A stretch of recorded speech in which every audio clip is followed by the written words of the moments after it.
Hello students, you all are welcome in ACB science academy. आज मैं आप लोगों के लिए बहुत ही इंपॉर्टेंट चैप्टर लेकर आया हूं बायोलॉजी का, दैट इज ह्यूमन फिजियोलॉजी। उस ह्यूमन फिजियोलॉजी में हम लोग बात करेंगे first lecture of digestive system.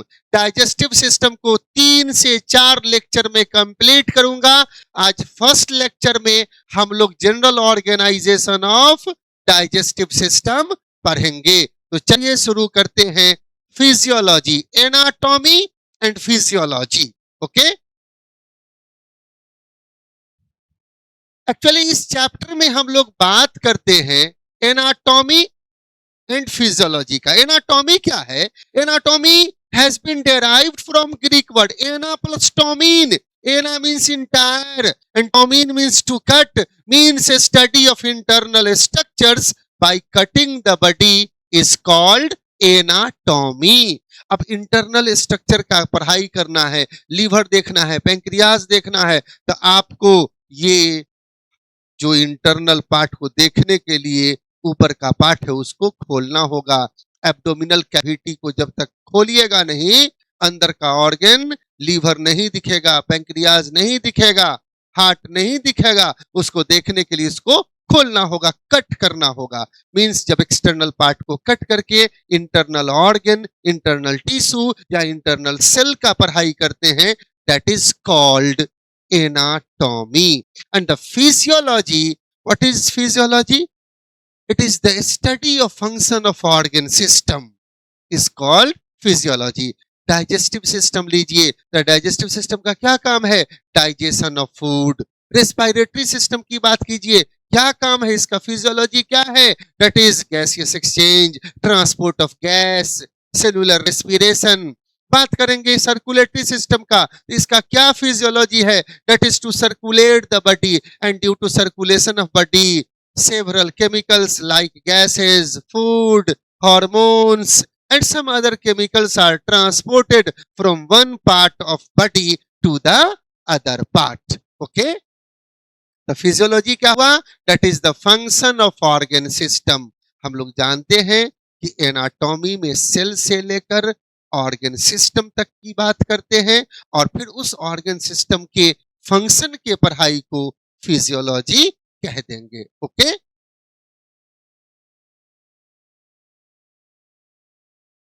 now the basic function of digestive system is to digest the food and its absorption।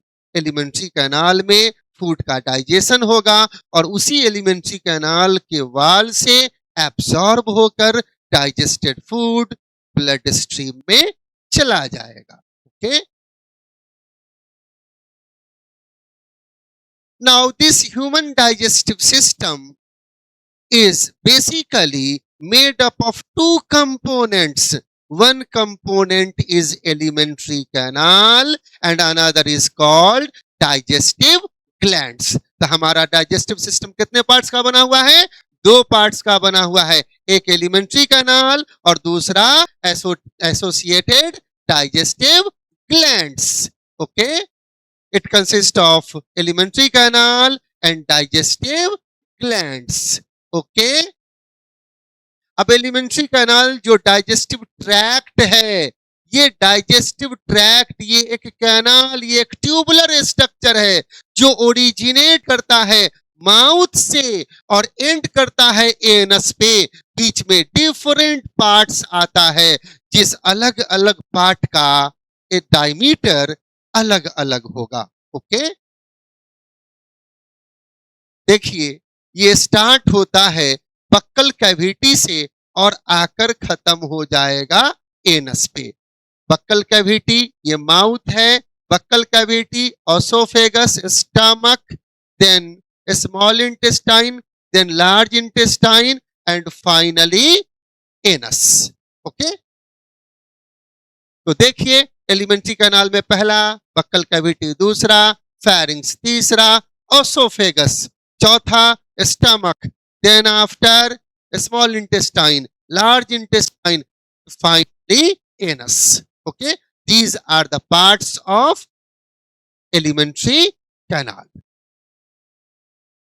देखिए ये हमारा एलिमेंट्री कैनाल का एनाटॉमी है। इसमें अलग अलग पार्ट्स की बात करते हैं। ये टीथ हो गया, ओके, ये माउथ हो गया, फिर ये टंग हो गया, then after oesophagus, then stomach, small intestine, large intestine, rectum, then anus, और अब चले आइए, ये तो हो गया आपका डाइजेस्टिव ट्रैक्ट। अब एसोसिएटेड ऑर्गन जैसे लीवर है, जैसे पेंक्रियाज है, जैसे सलाइवरी ग्लैंड है ना, ओके।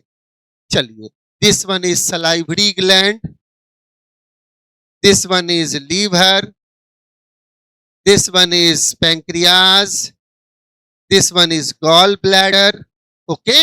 तो ये आपका कंप्लीट डाइजेस्टिव सिस्टम हो गया, जिसमें हम लोगों ने देखा tract system, that is alimentary canal, और साथ में associated digestive glands, okay. Now mouth, that is buccal cavity, उसी में टीथ की बात करेंगे, टंग की बात करेंगे, पैलेट की बात करेंगे, वेस्टिब्यूल की बात करेंगे, ओके। चलिए, द माउथ अपने आप में है क्या? What is mouth? तो डाइजेस्टिव सिस्टम का ये जो माउथ है, जिसमें टीथ प्रेजेंट है, जिसमें टंग प्रेजेंट है, उसी में वेस्टिब्यूल प्रेजेंट है, उसी में पैलेट प्रेजेंट है, तो actually mouth is a cavity. Mouth is a cavity which is surrounded by cheeks and it is guarded lips. The mouth क्या? एक कैविटी है, जिसके चारों साइड से ये क्या है? घिरा हुआ है ये चिक से, और इसका ओपनिंग पार्ट होता है अपर और लोअर लिप्स से। माउथ जिसको बक्कल कैविटी या ओरल कैविटी कहते हैं, ये जो अंदर से ओरल कैविटी है, अपर लिप और लोअर लिप से इसका ओपनिंग रेगुलेट होता है, ठीक है। चल, no problem. Upper lip, lower lip, इसके बीच के अंदर का cavity, that is buccal cavity, जिसको माउथ कहते हो या इसी को ओरल कैविटी भी कहते हैं। चलिए, यही है बक्कल कैविटी। अब इसको गौर से देखिए, ये टीथ है, ठीक है, और इसके अंदर एक म्यूकस मेम्ब्रेन प्रेजेंट है, जो कि प्रोटेक्टिव लेयरिंग का काम करता है, और उसी में पैलेट है, उसी में वेस्टिब्यूल है, उसी में टॉन्सिल है, उसी में टंग प्रेजेंट है, उसी में साइड से वेस्टिब्यूल्स भी प्रेजेंट है। ओके। अब ये जो ओरल कैविटी है, इसमें टंग के ऊपर एक रूफ लाइक स्ट्रक्चर है। हर किसी के टंग के ऊपर है, देख लीजिए, आप अपने टंग को ऊपर उठाइए, देखिए एक छत से जाकर टकरा रहा है, दैट इज कॉल्ड पैलेट। और ये पैलेट दो पार्ट में बटा हुआ है जी, आगे के side that is hard palate, और पीछे थ्रोट के side that is soft palate. और जो हार्ड पैलेट है, उस पर अगर टंग को घुमाइए तो दिखेगा उसमें लाइनिंग्स प्रेजेंट है, रूजेस प्रेजेंट है। और सॉफ्ट पैलेट है, ये थोड़ा सा चिपचिपा होता है, जो फूड को निगलने में मदद करता है। और आगे वाला पार्ट, जब फूड को हम लोग चबाते हैं तो उसको ग्रिपिंग देता है, उसको पकड़ कर रखता है। जितने पार्ट को हम चाहते हैं कि दांत के नीचे जाए, उसी पार्ट को दांत के नीचे ले जाते हैं, रेस्ट को आगे रोक कर हैं। Okay, no problem. चल, इसी में ये टॉन्सिल प्रेजेंट है, ये जो लटका हुआ पार्ट है सॉफ्ट पैलेट में, उसको बोलते हैं uvula, and the lower part is called, muscular part is called tongue. तो पैलेट क्या है? सेपरेट करता है वेंट्रल कैविटी को, और ये डॉर्सल साइड पर प्रेजेंट है, जो कि च्यूइंग में और ब्रीदिंग में बेसिकली मदद भी करता है। चल, ये देखिए, ये जो आगे का पार्ट है, जो हार्ड है, उसमें रफ पार्ट है, उसी को कहते हैं पैलेटाइन रूजेस। ओके, और पोस्टेरियर पार्ट जो अंदर के तरफ का है वो सॉफ्ट होता है, जो थ्रोट के साइड है, फेरिंक्स के साइड है, ठीक है। और उसमें जो एक फोल्डेड पार्ट जो नीचे के तरफ फोल्डेड लटका हुआ पार्ट है उसको कह देते हैं दैट इज ऊवुला।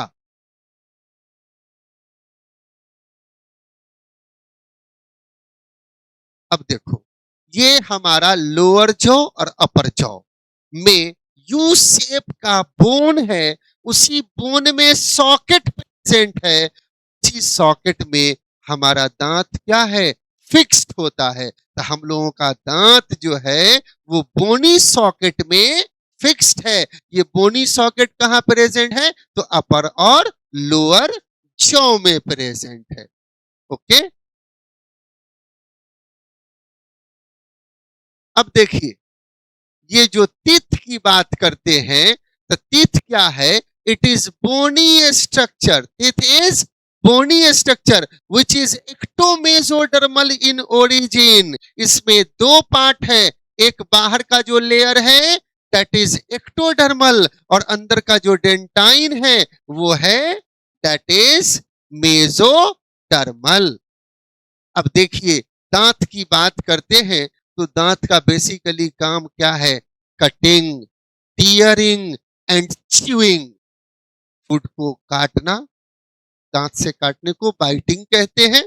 तो फूड को काटते हैं, फिर चीर फाड़ करने का काम भी इसी से करते हैं। अलग अलग एनिमल में काम अलग है, हम लोग चीड़ फाड़ करने का काम नहीं करते हैं, लेकिन जो फेलेस ईटर है वो क्या करता है, जो कार्निवोर्स हैं उसमें देखिएगा कि केनायन बहुत नोकीला और लंबा होता है, जो कि फूड को चीड़ फाड़ करने में मदद करता है, और प्री मोलर और मोलर है जो कि हमको फूड चबाने में मदद करता है, मैस्टिकेशन ऑफ फूड में मदद करता है। तो आगे का ये जो फ्लैट वाला है इंसीजर, पॉइंटेड वाला है canine, then after premolar and these are molars. तो हम लोगों में दांत चार टाइप का होता है, इंसीजर, केनायन, मोलर,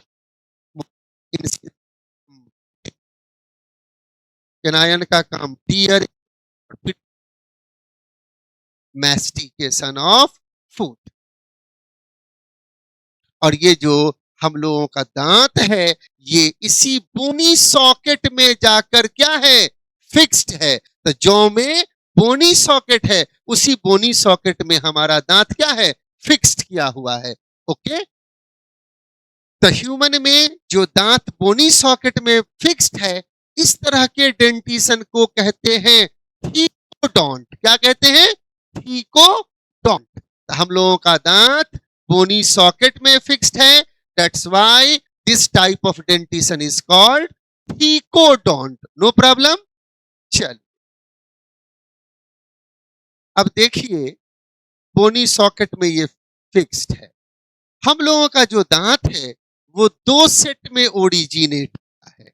एक बचपन में जो हुआ था जिसको मिल्क टीथ कहते हैं, जब हम लोग छोटे थे, ये तब की बात है, वो मिल्क टीथ।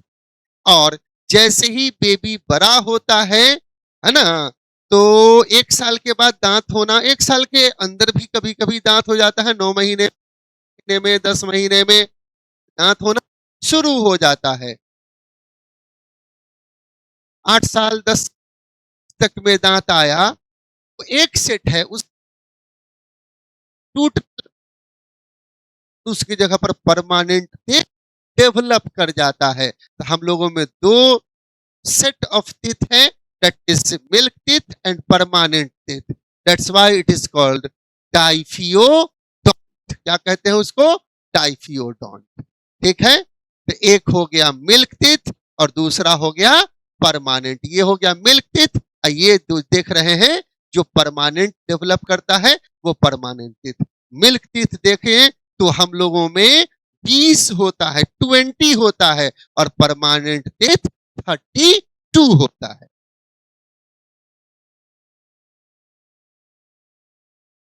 अब आइए, एक टेम्पररी सेट है जो रिप्लेस होता है परमानेंट सेट से। तो जो टेम्पररी सेट है that is called primary teeth, milk teeth, और जो परमानेंट है एडल्ट में वो आपका, ये देख लीजिए, इसमें मिल्क टीथ में टोटल 20 दांत और एडल्ट में टोटल 32 दांत होता है। हेट्रोडोंट, हम लोगों के बक्कल कैविटी में डिफरेंट टाइप्स का टीथ प्रेजेंट है। ये डिफरेंट टाइप में कितने टाइप हैं? 4 type. Incisor, canine, premolar and molar. That's why this type of dentition is called heterodont teeth. क्या कहते हैं उसको? heterodont teeth. एडल्ट में 32 परमानेंट टीथ होता है जो बटा हुआ है 4 टाइप में। ठीक है, पहला इंसीजर, ये खुरपी जैसा होता है, काटने में मदद करता है। ठीक है, तो ये हो गया इंसीजर। दूसरा है केनायन, ये नोकीला होता है। ठीक है, this one is called canine.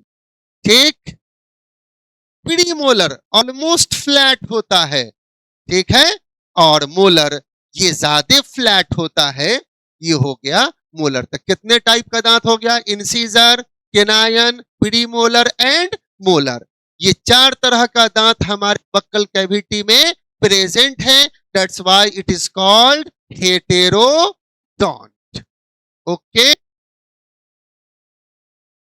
अब आइए dentition. What is dentition? The mode of arrangement of teeth in bony socket of jaw is called dentition. ये जो दांत हम लोग के बोनी सॉकेट में अरेंज्ड है उस प्रोसेस को क्या कहते हैं?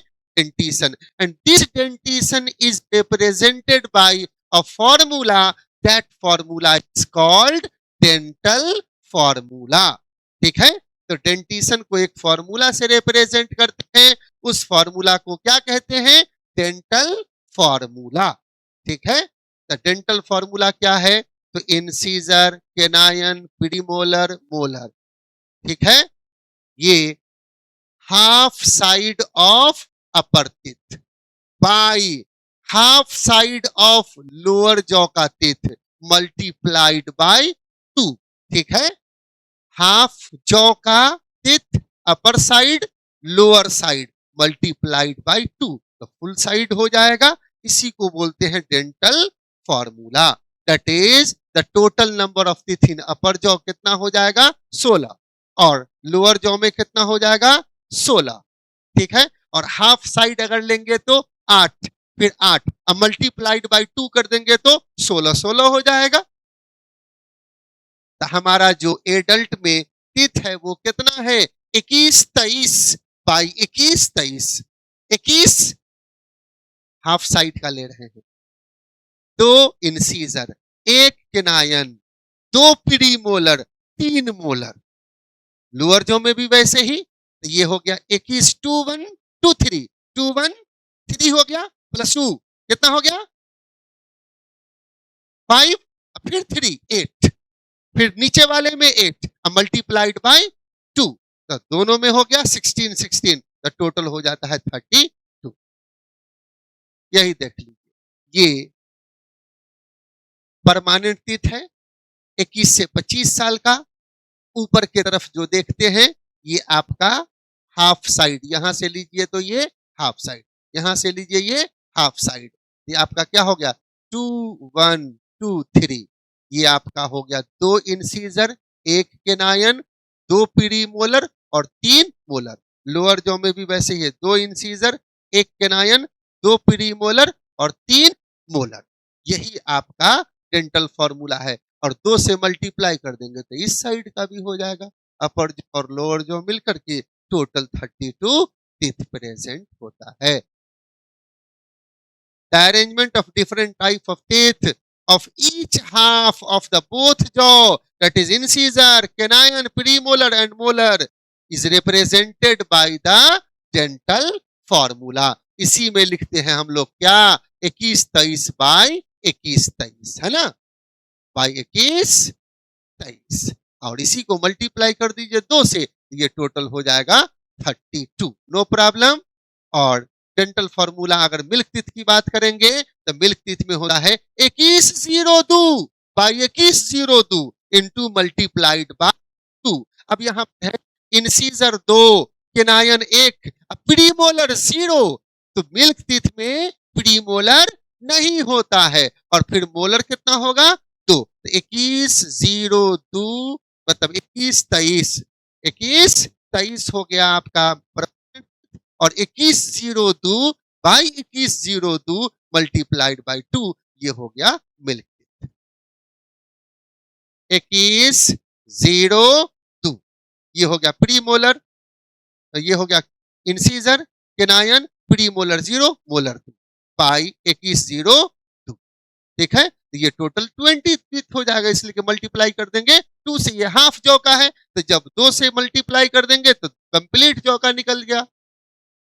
अब चलिए आइए, ये जो थर्ड मोलर लास्ट वाला मोलर डेवलप करता है, वो लास्ट मोलर लगभग एडल्टहुड आने के बाद डेवलप करता है।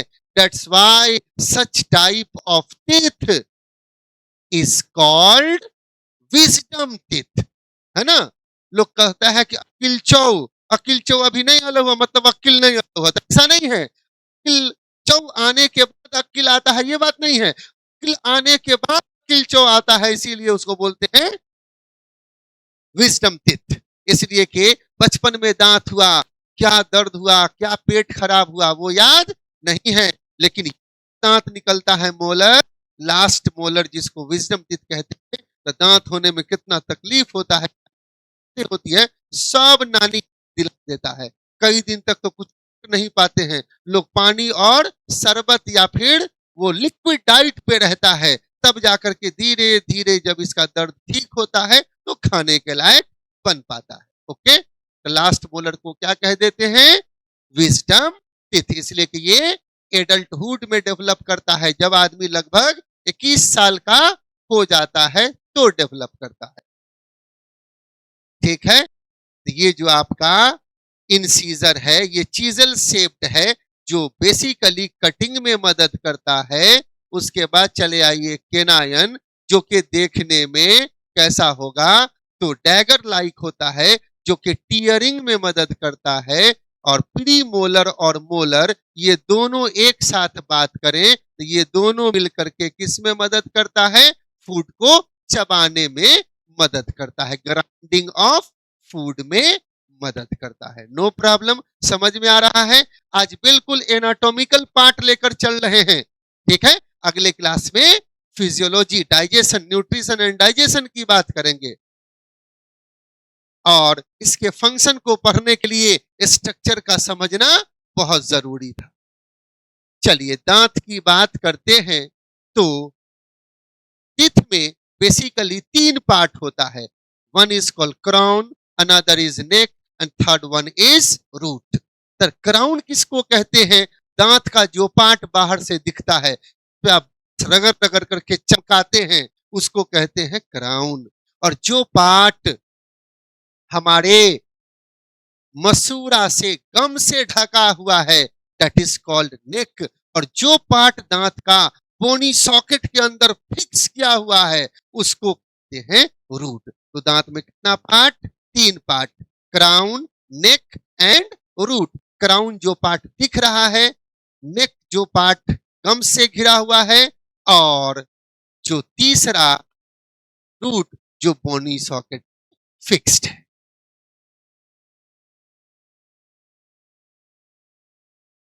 अब चले आइए कि दांत का जो बेसिक मेजर पार्ट है, हार्ड पार्ट है, उसको डेंटाइन कहते हैं। क्या कहते हैं, डेंटाइन कहते हैं, ठीक है।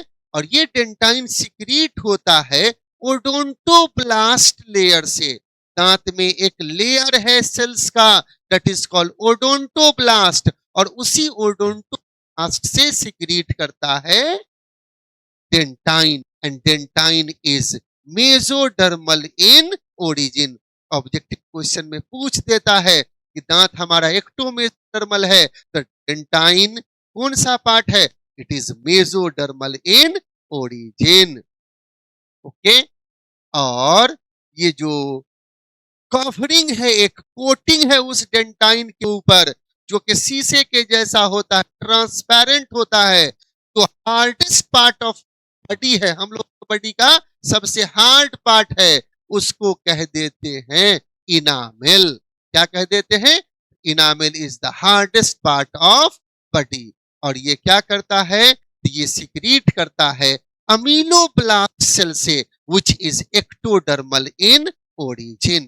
तो दो इंपॉर्टेंट बात हुई, दांत में जो कंपोजिशन की बात करते हैं तो इनामेल जो कि एक्टोडर्मल है and it is secreted by ameloblast cell, और दूसरा है major part of the that is dentine which is secreted by odontoblast cell. No problem.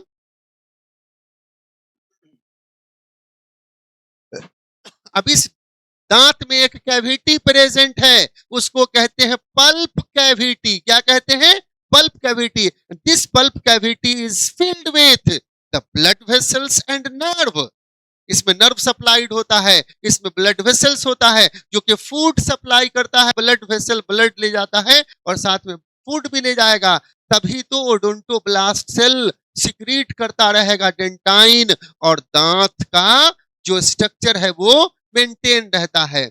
लेकिन बहुत सारे ऑर्गेनिज्म में जो आपका दांत है उसका पल्प कैविटी सर्टेन एज के बाद जाकर ब्लॉक हो जाता है, बंद हो जाता है, इसलिए कि अब वो दांत मैक्सिमम ग्रो कर चुका। लेकिन बहुत सारे ऐसे और ऑर्गेनिज्म है जैसे रोडेंट्स, उसमें इंसीजर देखिएगा तो उसका जो कैनाल होता है पल्प कैविटी वो ओपन रहता है थ्रू आउट द लाइफ, तो उसका दांत हमेशा बढ़ता रहता है। तो उस दांत के साइज को मेंटेन करने के लिए चूहा आपके घर में क्या करता है? अपने दोनों ही इंसीजर के बीच में आपके अच्छे अच्छे कपड़े को जो ट्रंक में रखते हैं, कहीं पर रखते हैं, अगले साल उसको ठंडे के मौसम के लिए खोलते हैं तो देखते अरे चूहा तो इसको कतर गया। तो क्यों कतरता है? वो अपने दांत के बीच में कपड़ा को रखता है, लेकिन रगड़ता है। क्यों रगड़ता है? इसलिए रगड़ता है कि उसका इंसीजर का साइज खिसा करके मेंटेन हो जाए, इसलिए कि उसका इंसीजर हमेशा बढ़ता ही रहता है। अगर वो रगड़ करके छोटा नहीं करेगा तो इंसीजर बढ़ते बढ़ते इस लेवल पर आ जाएगा कि मुंह खुलते फिर उसके बाद वो बंद ही नहीं होगा, वो हमेशा जॉक लॉक ही हो जाएगा, इतना बढ़ करके फिक्स कर देगा। इसीलिए उसको रगड़ रगड़ करके छोटा करके मेंटेन रखता है, फिर बढ़ेगा, फिर साले दूसरे कपड़े को रगड़ेंगे, कुतरेंगे और हर साल ऐसे ही कपड़े को काटते रहेंगे। इसीलिए यात्रीगण अपने सामान का रक्षा स्वयं करें। अपने घर में कपड़े को रखते हैं तो देखते रहिए कि वहां पर चूहा तो नहीं जा रहा है। अगर चूहा का आना जाना हो रहा है तो चांस है कि उस कपड़े को कतर करके खराब कर दे। ओके, चल यही है हम लोगों में दांत का एलएस, है ना, लॉन्गिट्यूडनल सेक्शन है। इस लॉन्गिट्यूडनल सेक्शन में देखेंगे ये सबसे बाहरी पार्ट इनामेल है, देन आफ्टर डेंटाइन, ये अंदर से पल्प कैविटी है और उसके बाहर एक लेयर है दैट इज कॉल्ड सीमेंट, यही उसमें रूट कैनाल है। साइड साइड में जो ये देख रहे हैं ये आपका बोनी सॉकेट है, उसी में अल्वेओलर बोन प्रेजेंट है, ठीक है, और यहीं से सप्लाइड होता है नर्व्स, यहीं से सप्लाइड होता है ब्लड वेसल्स। ओके, चलिए तो ये हो गया लॉन्गिट्यूडनल सेक्शन ऑफ टूथ।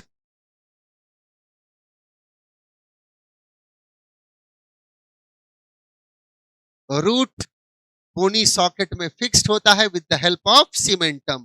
ये सीमेंट दांत को फिक्स करके रखने का काम करता है, और वही सीमेंट जब लूज पड़ जाता है तो दांत हिलने लगता है और उसको क्या करते हैं? उखाड़ करके हटा देते हैं। चलिए नेक्स्ट वन इज टंग। टंग बहुत ही इंपॉर्टेंट पार्ट है हमारे एलिमेंट्री कैनाल में, जो एक मस्कुलर स्ट्रक्चर है। क्या है? मस्कुलर स्ट्रक्चर है। टंग इज मस्कुलर स्ट्रक्चर, जिसका काम है क्या? तो पहला फूड को टेस्ट करना, दूसरा फूड को बक्कल कैविटी में मिक्स करना। ऐसा कभी होता है क्या? फूड को मुंह में रखे, दांत से चबा लिए, मुंह खोल करके उंगली से मिलाते हैं या चमची डाल के मिलाते हैं? नहीं, वो टंग ही है जो फूड को बक्कल कैविटी में चबा लेते हैं हम लोग। तो मिक्स भी करते रहता है और यहाँ पर जो सलाइवा सिक्रीट करता है वो उस फूड से डिसॉल्व होता है और उसको ले जाता है टेस्ट बर्ड में, तो फूड का स्वाद भी पता करने में मदद करता है। और इसका एक बहुत इंपॉर्टेंट फंक्शन और है, that is articulation of speech. हम लोग जो बोलते हैं उस बोलने में बहुत इंपॉर्टेंट रोल है। अगर टंग नहीं होगा तो आप बोल नहीं सकते हैं। अगर टंग को आप पकड़ लीजिए, तो पकड़ लेने के बाद बोल के दिखा दीजिए, तो टंग को फ्री छोड़िएगा, ये जो वाइब्रेट करता है बार बार, कभी टिप से कभी ऊपर पैलेट से जाकर सटता है, तो बोलने में क्या होता है, उच्चारण देने में मदद मिलती है। ओके, चलिए, तो ये हमारा मस्कुलर स्ट्रक्चर है जो कि लोअर जॉ से फिक्स्ड होता है और इसमें बहुत सारा टेस्ट बर्ड्स प्रेजेंट है। उसमें जो पेपिला प्रेजेंट है उसी पेपिला में टेस्ट बर्ड प्रेजेंट है। ये ट्रायंगुलर शेप का ऑर्गन है। अपर सरफेस इसका प्रोजेक्शंस रखता है जो कि सलाइवा से मिक्स करता है फूड को। इसमें पेपिला है जहां पर टेस्ट बर्ड प्रेजेंट होता है। और इस टंग के बारे में एक बात मैं बता दूं जो बहुत ही इंपॉर्टेंट है, इसी में ये सब पेपिला, जो उभार सब दिख रहा है, ये उभार सब पेपिला कहलाता है। और उसी पेपिला में क्या प्रेजेंट रहता है, तो उसी में टेस्ट बर्ड रहता है। और ये लोअर जॉ से अटैच्ड रहता है with a fold of skin which is called frenulum. उसको क्या बोलते हैं, लोअर जॉ में ये जो टंग है वो फिक्स्ड है एक फोल्ड ऑफ स्किन से, दैट इज कॉल्ड फ्रेनुलम। ये जो उभार सब है उसको पेपिला कहते हैं और उसी पेपिला में कुछ टेस्ट बर्ड्स प्रेजेंट। ठीक है, ये टंग जो आप देख रहे हैं इसमें पेपिला प्रेजेंट है और पेपिला बेसिकली 3 टाइप का होता है। टंग में कितने टाइप का होता है, 3 टाइप का। एक बार मैं बता दूं, एक नवाब साहब थे, उन्होंने अपने खानसामा, खानसामा समझते हैं, कुक, खाना बनाने वाले, तो खानसामा को कहा कि ऐसा है, आज तुम दुनिया का सबसे अच्छा सालन बना करके खिलाओ। उन्होंने क्या बनाकर खिलाया, टंग, जबान, एनिमल का टंग। जो नॉन वेजिटेरियन होते हैं वो बकरा बकरी का टंग भी खाते हैं पका, तो टंग खिलाया। नवाब साहब को अच्छा लगा, खाने में बहुत स्वादिष्ट बना कर दिया था। फिर अगले दिन उसने कहा कि ऐसा है, आज दुनिया का जो सबसे खराब सब्जी है, हाँ, वो सालन बनाकर खिलाओ। फिर उसने क्या किया, टंग ही पका करके खिलाया। फिर वो गया मीट के दुकान पर, टंग खरीद करके लाया और टंग पका कर। नवाब साहब गुस्सा गए, ये क्या बदतमीजी है, मैंने कल तुमको कहा था सबसे अच्छा चीज बनाकर खिलाने को, तुमने ये जबान पकाकर खिलाया, और आज मैंने कहा सबसे खराब, तो फिर तुमने जबान पकाया, ये क्या बदतमीजी है। उस खानसामा ने मुझे कहा कि हुजूर जहां पना गुस्ताखी माफ हो, ये जबान ही है जो अच्छे बोल बोलते हैं तो आन खिला देते हैं, और यही जबान है जो खराब बोल बोल देता है तो जूता खिला देता है। इसीलिए ये सबसे अच्छा है तो सबसे खराब भी है। इसीलिए जबान का यूज सोच समझ करना चाहिए। समझ गए, इससे निकली हुई वाणी एक बार निकल गई तो वापस आरा वापिस नहीं हो सकता। ठीक है, चलिए, तो हम लोग बात कर रहे थे कि टंग में 3 टाइप का पेपिला प्रेजेंट है। एक को कहते हैं दैट इज फंजी फॉर्म, जो प्रेजेंट है पोस्टेरियर पार्ट पे। कहां प्रेजेंट है, पोस्टेरियर पार्ट पे, ये आपका हो गया fungi form.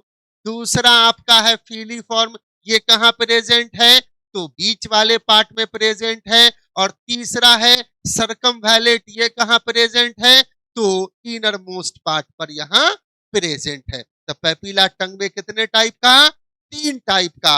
One is called fungiform, another is filiform, and the third one is called circumvallate. No problem.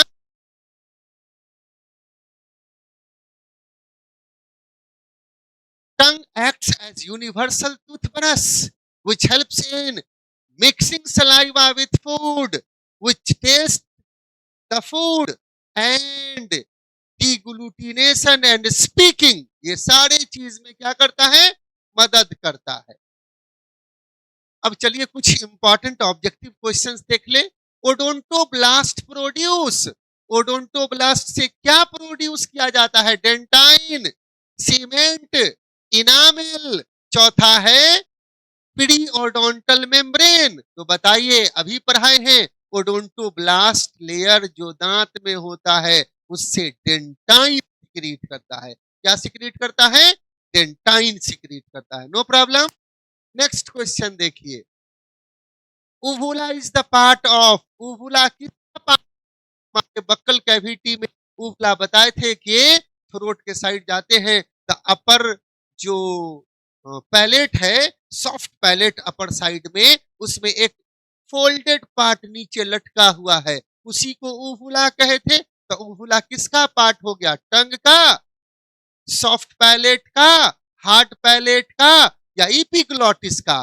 तो uvula is the part of soft palate. ऊपर के सॉफ्ट पैलेट था, नीचे झुरंटी लगा हुआ था, रहा है, उसी को कहते हैं uvula। uvula is the part of soft palate. चलिए, नाउ फेरिंग्स एंड ओसोफेगस, अगला टॉपिक हम लोग इसमें बात करेंगे about pharynx and oesophagus. Pharynx एक कॉमन पैसेज है जिससे हम लोग फूड को भी निगलते हैं और सांस जब लेते हैं तो सांस लेने के टाइम क्या होता है, एयर को भी पास करते हैं। और ओसोफेगस एक ऐसा पाइप है जिससे होकर सिर्फ फूड ट्रांसपोर्ट होता है।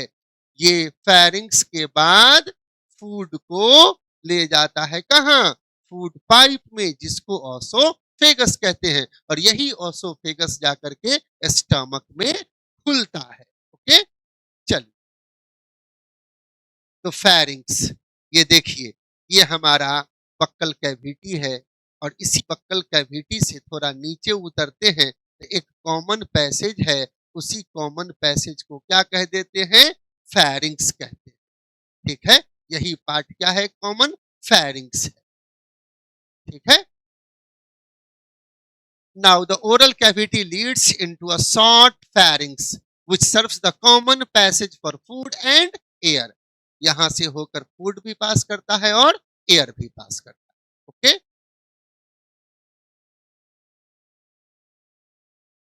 डाइजेस्टिव सिस्टम में फूड ट्रांसपोर्ट का काम करता है ये, और रेस्पिरेटरी सिस्टम में गैस को ट्रांसपोर्ट करने का ये काम करता है।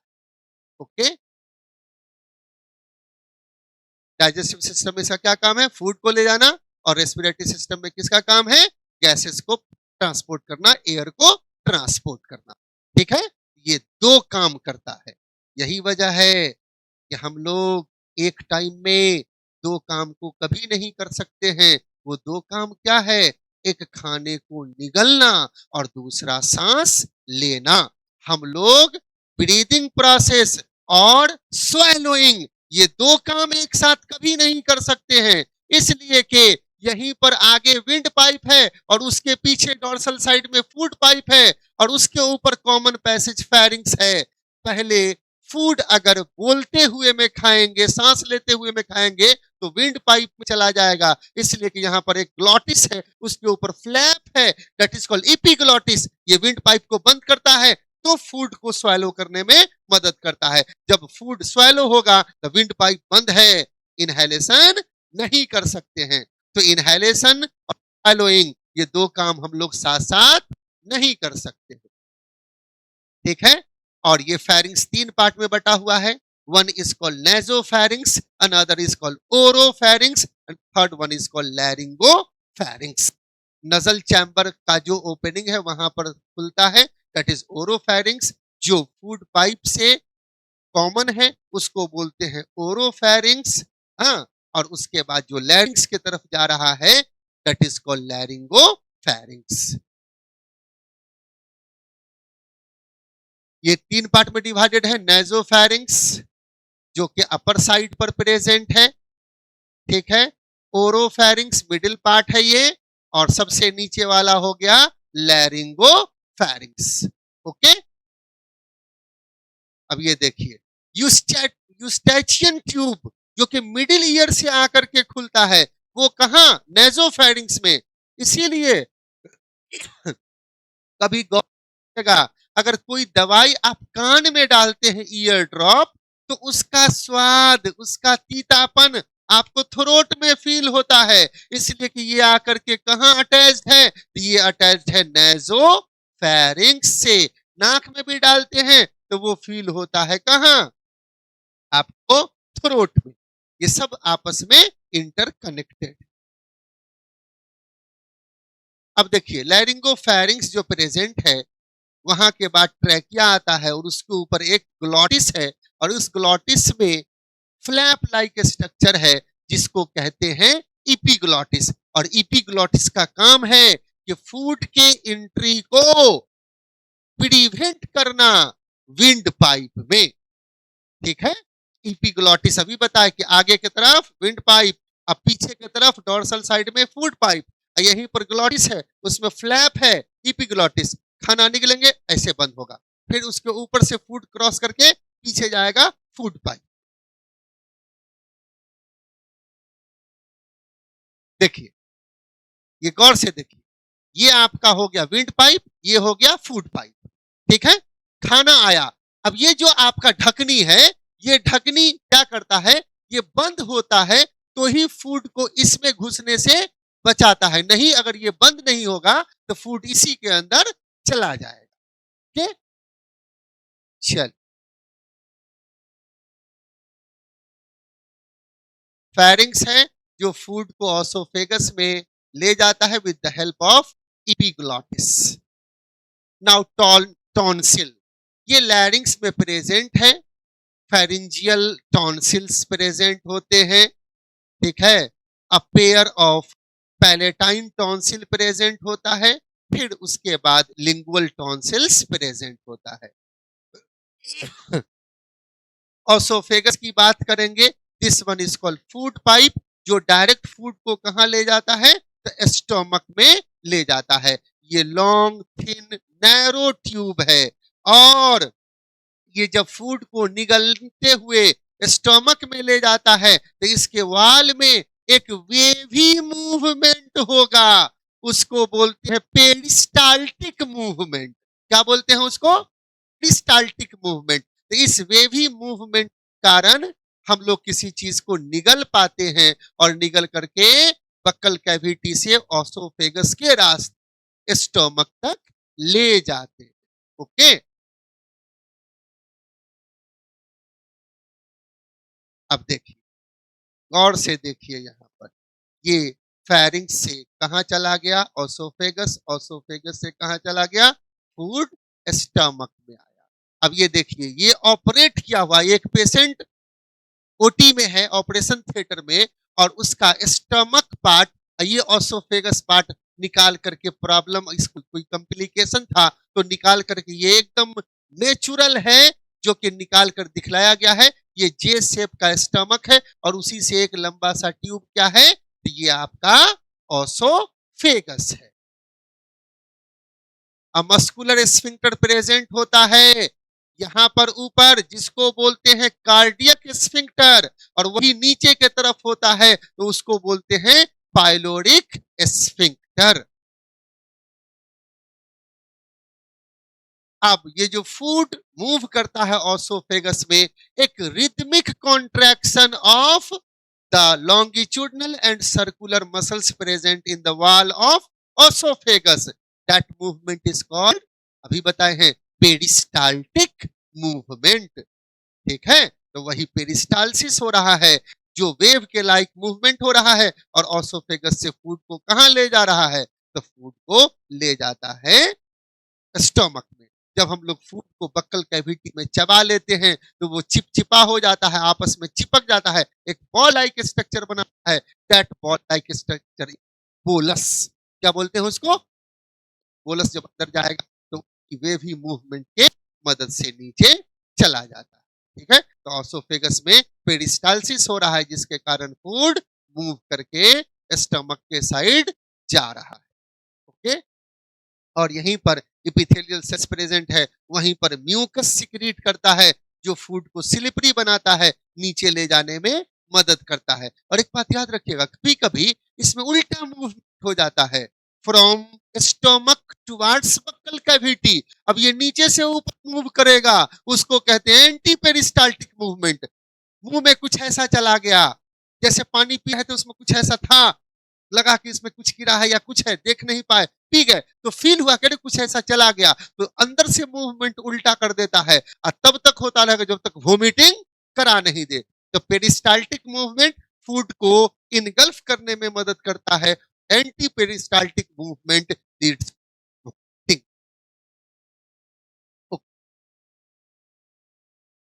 ये देखिए, यही मूवमेंट हो रहा है इसके वाल में, देखिए गौर से देखिए किस तरीके से कॉन्ट्रैक्शन रिलैक्सेशन, ये कॉन्ट्रैक्शन हुआ, फिर रिलैक्सेशन, फिर ये खुलेगा, ठीक है, तो ये कह दे खुल रहा है। द कॉन्ट्रैक्ट और रिलैक्स इस तरह से होता है, ये वाल वेव के तरह मूव करता हुआ रहता है, तो फूड को आसानी से ओसोफेगस के रास्ते स्टमक में ले जाता है।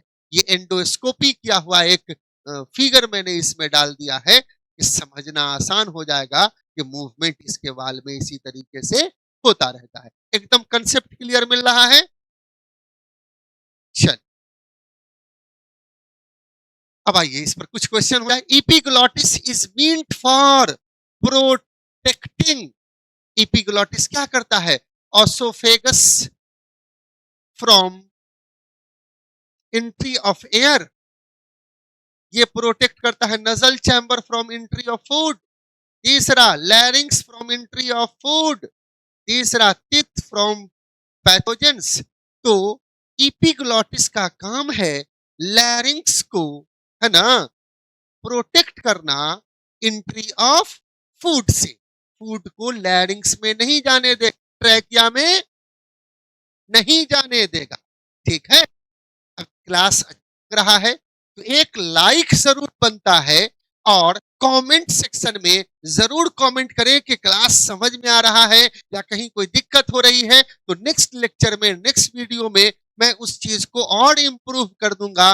और जो बच्चे इस चैनल पे नए हैं तो एसीबी साइंस एकेडमी को सब्सक्राइब करना नहीं भूले, और सब्सक्राइब करने के बाद बेल आइकन को जरूर प्रेस करें, इंपॉर्टेंट लेक्चर जब भी अपलोड होगा आप तक नोटिफिकेशन सबसे पहले जाएगा। ओके, चलिए, और मुझे फॉलो करने के लिए इंस्टाग्राम एसीबी साइंस एकेडमी पर कर सकते हैं, फिर टेलीग्राम पर जो पढ़ाता हूं उसका नोट्स चाहिए तो टेलीग्राम एसीबी साइंस एकेडमी, वहां जाकर के आप फॉलो कर सकते हैं।